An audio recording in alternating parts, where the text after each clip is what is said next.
Hello everyone, it's Kendall here. Got pizza in my teeth. It's Kendall here, and if you're new around here, welcome. If you're not new around here, what is up, home skillet basket? So I have had a lot of people asking me what's up with the wig. I have people always asking me what's up with wigs, but this one is my newest addition. The first new one that I've had in a very long time. This video is very graciously sponsored by Ali Sugar Hair, who makes that beautiful, thick, like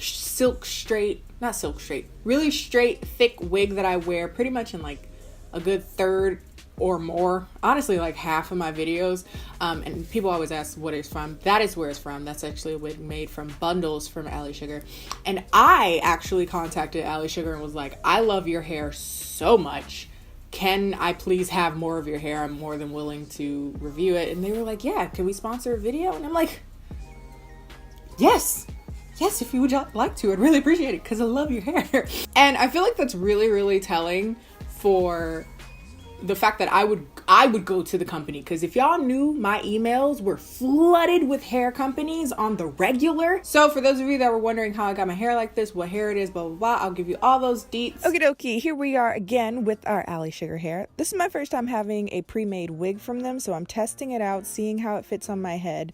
I know that one of the big mistakes I've made in the past is overcutting lace and then having my lace so tight that I'm getting excruciating headaches as I get the clips stuck in my braids. We'll handle that later.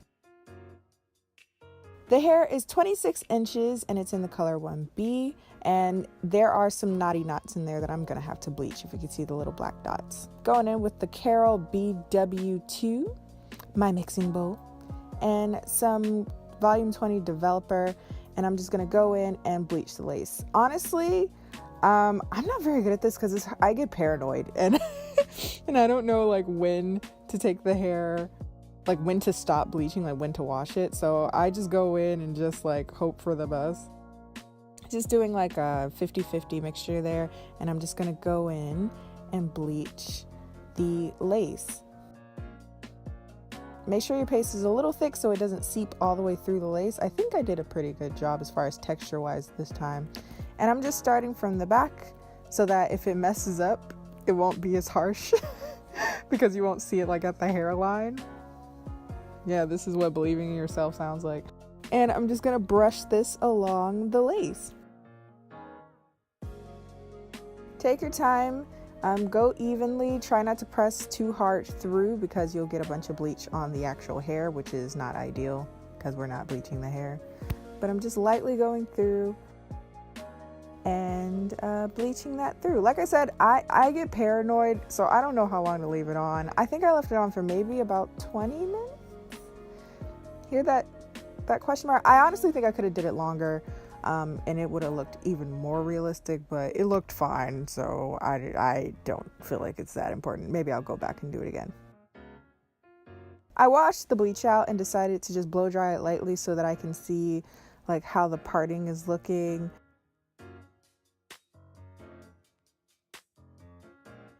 The wig did come partially pre-plucked, which was nice, but for it to fit your hairline, you're still gonna have to customize it a little bit. My hairline is a little weird that I didn't realize until I started wearing wigs. I'd be getting wigs and I'm like, oh, okay, this would be great. And then it like covers the entirety of my forehead. And I'm like, oh, okay, so that's not gonna work. So I'm definitely gonna need to pluck it to open this up a little bit. But my hairline is like really close on the sides, but it's kind of farther back. Well, I feel like everyone's isn't it? It's like it's farther away at the top, and then, but I have like pretty long baby hairs, as you can see, also breakage. So I needed to make sure it matches my hairline. I'm gonna go in and take these clips out because I don't need those, and they're just obstructing my greatness. But if you wear your wigs without glue and stuff, maybe you'll like these. I find that these always rip my hair out, so I never enjoy those. We're back, better camera and a salad. It was good.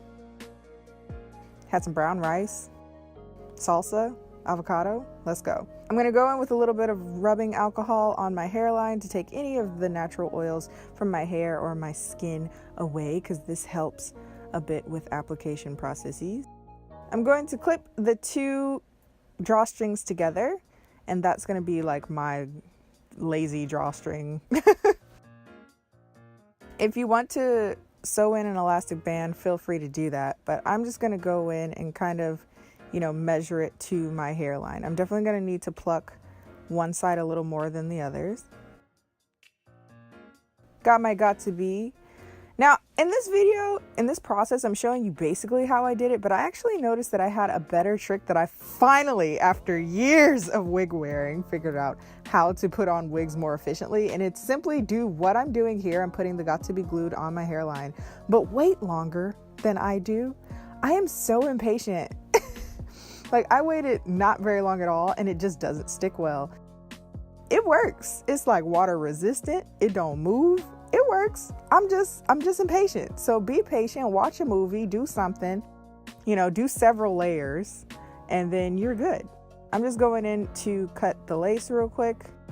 I'm trying to get it to match my hairline as well as possible. But yo, look at it. It's not bad considering I don't know what I'm doing. It looks not that bad, yo. Going in to cut the ear tabs because I don't want like extra lace there. It looks really funny if it's too much lace there. And I'm just going in with an eyebrow razor to shave and customize the sideburns.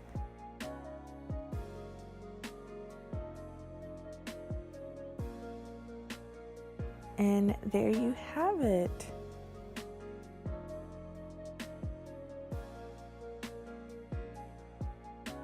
Going in for the other side.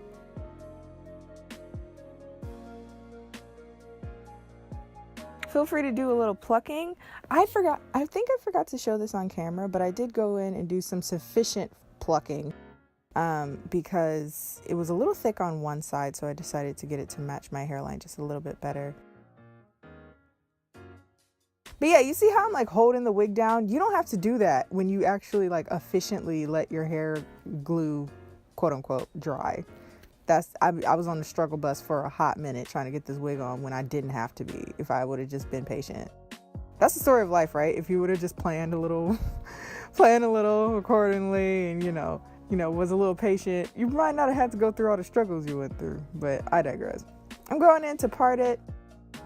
Gonna use a curling wand to just flatten it out.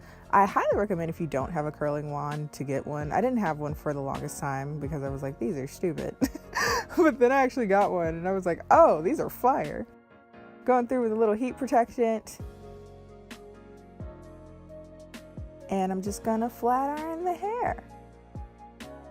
I did a really lazy job this time, but feel free to take a little bit more of a diligent time to get things to lay a little bit more naturally, you know. Just taking a big brush, going in with my flat iron that I got from Sally's, I want to say like a year or two ago. I want to say it was like less than $50 if I recall correctly.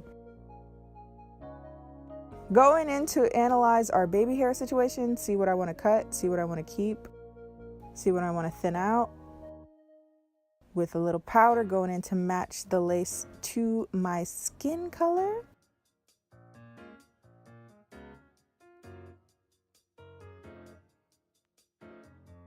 I got a little tired, came back the next day to do a little bit more plucking because it did need it.